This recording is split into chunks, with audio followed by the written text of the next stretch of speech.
चलिए गाइस, तो अब हम काम करते हैं स्टैक्स पे। अब स्टैक पे हम एक चीज़ करने वाले हैं, एक फॉर्म एप्लीकेशन बनाएंगे। तो उसमें हम ये करेंगे कि हम यहाँ पे एक, मैं ऐसे डायरेक्ट करता हूँ, हम टूल्स पे आएंगे और इस यहाँ पे करेंगे टेक्स्ट बॉक्स। हम एक टेक्स्ट इनपुट करवाना चाहते हैं यूज़र से।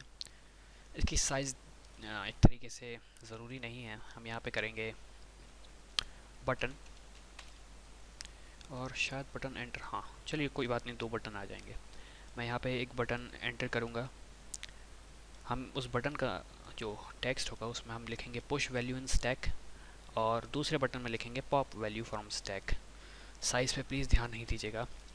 और यहाँ पे एक लेबल देंगे ताकि हम यूज़र को बता सके कि आपकी वैल्यू एक तरीके से एंटर हो चुकी है। तो हम यहाँ पे लिखेंगे LABEL, एंटर करेंगे और हमारा लेबल यहाँ पे आ चुका है। अब हम यहाँ पे कुछ चीज़ें करने वाले हैं। सबसे पहले हम प्रॉपर्टीज़ पैनल पे आएंगे। हम टेक्स्ट कुछ नहीं देना चाहते। यहाँ पे हम उसका नाम देंगे जो कि हम प्रोग्राम में यूज़ करेंगे। तो उसका नाम हम यहाँ से देंगे। हम यहाँ देंगे user input underscore text box.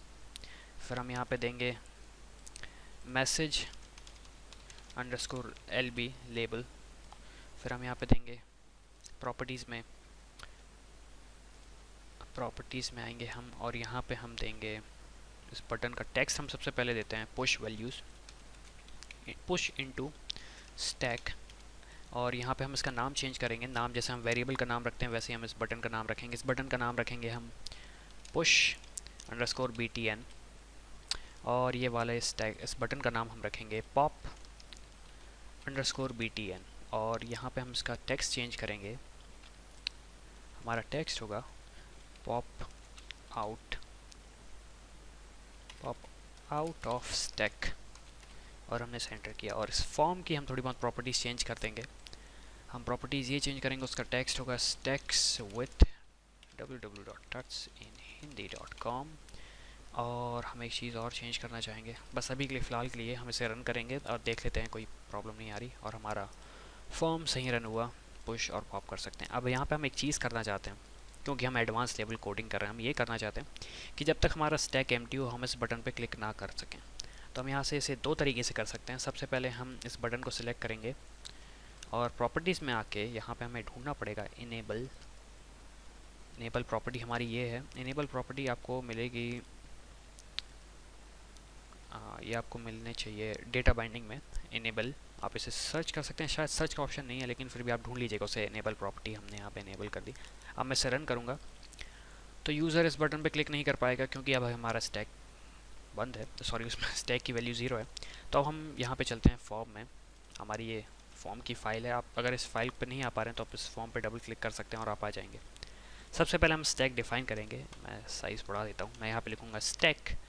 हम इंटीजर वैल्यू का स्टैक बनाएंगे। My stack equals to new stack, और ये हमारा स्टैक हो चुका है। अब हम यहाँ पे, क्योंकि ये हमारा कंस्ट्रक्टर, और कंस्ट्रक्टर आपको पता है कि जैसे ही प्रोग्राम रन होता है ये सबसे पहले रन होता है जब भी क्लास रन होती है। तो हम यहाँ पे एक चीज़ करना चाहते हैं।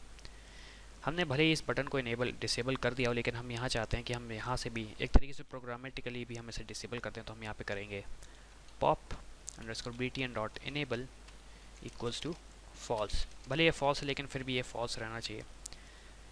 और यहाँ पे हम ऑब्वियसली बात है कर दिया हमने ये। अब हम यहाँ पे 2 चीज़ें करेंगे। सबसे पहले इसका डबल क्लिक इवेंट, तो हम यहाँ पे इस बटन पे डबल क्लिक करेंगे, और इस बटन का इवेंट जब हम इस पर डबल क्लिक करेंगे तो हम यहाँ पे लिखेंगे, हम सबसे पहले वैल्यू स्टोर करेंगे जो हम स्टोर करवाना चाहते हैं। तो हम यहाँ पे लिखेंगे माई स्टैक डॉट, मैं इसे थोड़े अच्छे तरीके से करता हूँ।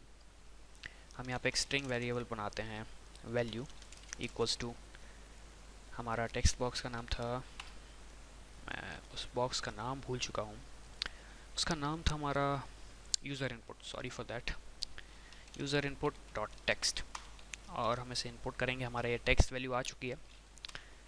अब हम बहुत सारी चीज़ें कर सकते हैं लेकिन मैं करना नहीं चाह रहा हूँ। और हम यहाँ पे लिखेंगे माई स्टैक डॉट पुश, और हमने यहाँ पे वैल्यू पुश कर दी। होपफुली एरर ना आए, और एरर आ चुकी है। एरर इसलिए आ रही है क्योंकि हमें इसे थोड़े बहुत चेंजेस करने पड़ेंगे। हमें यहाँ पे स्ट्रिंग वैल्यू नहीं, हमें यहाँ पे इंटीजर वैल्यू करनी पड़ेगी, क्योंकि हमारे स्टैक का जो एक तरीके से टाइप है वो इंटीजर है। तो हम यहाँ पे करेंगे integer value equals to integer dot parse user text box dot text. ये हमारी किसी भी टेक्स्ट स्ट्रिंग को इंटीजर में कन्वर्ट कर देता है।